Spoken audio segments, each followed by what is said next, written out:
Assalamualaikum warahmatullahi wabarakatuh. Iya, kita lanjut ya. Ya, kalau kemarin kita sudah membahas dari nomor 1 sampai nomor 8, tapi terputus ya. Ya, sampai nomor 8-nya kemarin belum tuntas. Nah, jadi kita sambungkan lagi hari ini pembahasannya nomor 8 sampai ya kira-kira kalau misalkan durasi videonya sudah terlalu panjang ya kita hentikan aja. Takutnya kalau kepanjangan kalian malah nggak ngerti. Oke, kita ulang yang nomor 8. Then she saw a little cottage. Ya.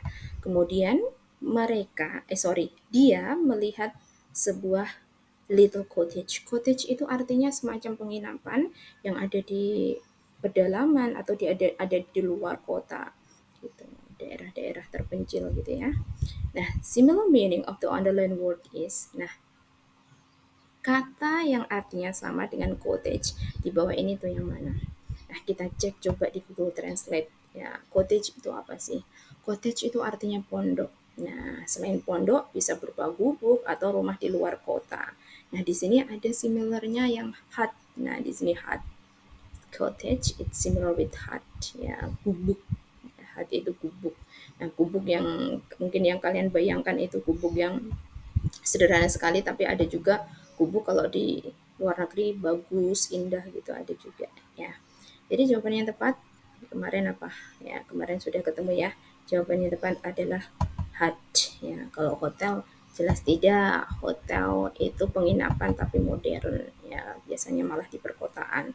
Kalau motel itu kepanjangan dari motor and hotel. Hotel yang ada fasilitas kendaraannya ya juga bukan jawabannya. Kalau apartemen itu penginapan bisa, rumah milik pribadi bisa. Ya, kalian tahu lah ya, bangunan yang sudah modern juga bukan jawabannya. Oke, kita lanjut ke number 9. Sama seperti soal nomor 8, bedanya ini antonim. Kalau di atas, nomor 8 tadi sinonim, similar meaning yang artinya sama, kalau sekarang antonim. Kalian fokus ke kata happy. Snow White felt happy and told the dwarf the whole story. Snow White merasa senang dan menceritakan kepada kurcaci seluruh ceritanya, semua ceritanya. Nah, antonim dari kata yang digaris bawahi happy ini apa? Lawan katanya. Sure. Oke, sure itu artinya senang. Glad artinya juga senang. Satisfy artinya puas atau senang. Nah, kalau dissatisfaction artinya kecewa. Jadi jawaban yang tepat apa? Dissatisfaction. Ya, yang ditanyakan kan tadi lawan katanya. Jadi jawaban yang tepat adalah dissatisfaction. Lanjut ke nomor 10. The text above is a kind of bla bla bla text. Teks di atas tentang Snow White tadi itu termasuk teks apa? Deskriptif. Deskriptif itu teks yang menceritakan objek tertentu, mendeskripsikan objek tertentu. No, ya, bukan jawabannya. Kemudian view report. Report itu biasanya teks yang menyampaikan fenomena tertentu, ya, fenomena tertentu atau kejadian-kejadian tertentu di sekitar kita. Kemudian recount itu teks yang menceritakan pengalaman yang sudah kita lalui, ya, semacam diary atau experience gitu, pengalaman gitu ya. Kemudian naratif itu adalah teks yang dikarang bukan berdasarkan fakta, yang fungsinya untuk menghibur para pembaca. Jadi yang tepat jawabannya kalau Putri Salju itu adalah sebuah teks termasuk legenda ya, berarti bukan berdasarkan fakta dan hanya berfungsi untuk menghibur pembaca. Jadi yang benar adalah D, narrative. Ya. The next nomor berikutnya, nomor 11. The problem happen in the narrative story is called. Nah, kalau kalian belajar naratif itu ada 3 generic structure. Generic structure yang pertama itu orientation. Orientation itu artinya pembukaan, pengenalan yang ada dalam cerita tersebut, mulai dari tokoh-tokohnya, lingkungannya, dan sebagainya. Kemudian yang B resolution. Resolution itu penyelesaian masalah. Nah, sedangkan di sini problem, ada kata kuncinya di sini problem. Problem itu kan masalah, sedangkan resolution itu penyelesaian masalah. bukan jawabannya juga ya. Kemudian complication, complication itu permasalahan. Nah, problem and complication, it's similar. Jadi jawaban yang tepat adalah C ya, complication. Jawabannya C yang benar ya. Kalau reorientation itu apa? Reorientation itu kesimpulan. Reorientation itu kesimpulan atau nilai yang bisa kita ambil dari cerita tersebut ya. Oke, lanjut ke nomor 12 ya. The problem solving from the narrative story is called ya. Penyelesaian masalah. Nah, ini solving itu artinya penyelesaian. Ya, solving itu artinya penyelesaian.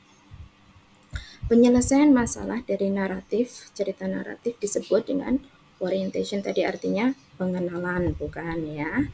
Kemudian resolution artinya penyelesaian masalah. Jadi jawabannya adalah resolution.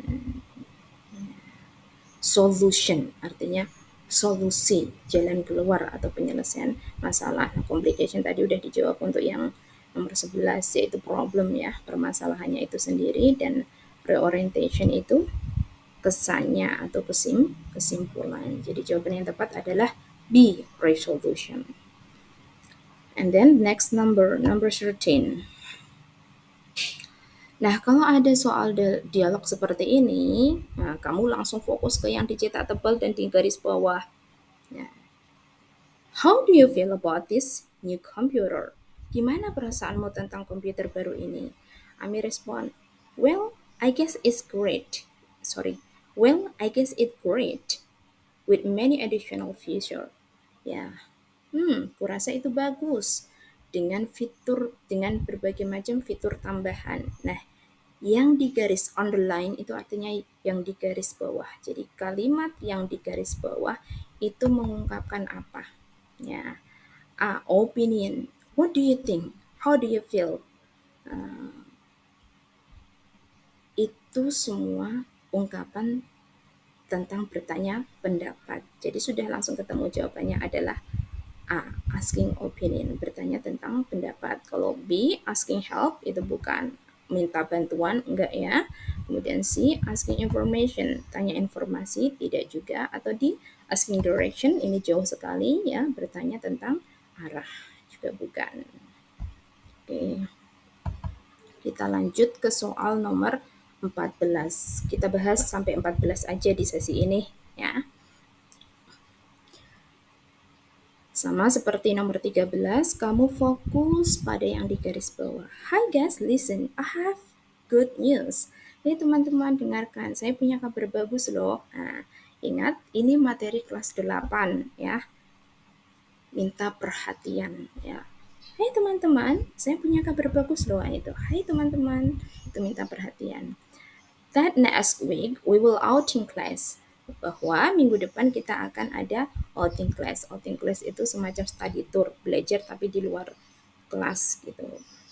Amel, wow, that is interesting. Wow, that's interesting. Wow, itu menarik sekali. Nah, yang di garis bawah ini ungkapan apa? A, getting information, mendapatkan informasi kah tadi? Enggak, tapi justru malah dia ngasih informasi ya. B, getting attention, minta perhatian. Nah, ini benar ya. Dia minta perhatian. Dari mana? Hi guys, listen. Nah, itu lebih fokus ke situ ya sebenarnya. Hai teman-teman, dengarkan. Kalau C, getting announcement, meminta atau mendapatkan pengumuman. No. Ya. Get news, mendapatkan berita. No. Jadi yang tepat adalah B, ya, getting attention. Oke, Ibu rasa sampai nomor 14. Nanti sesi berikutnya kita bahas mulai dari nomor 15 sampai 20. Ya, oke. Thank you.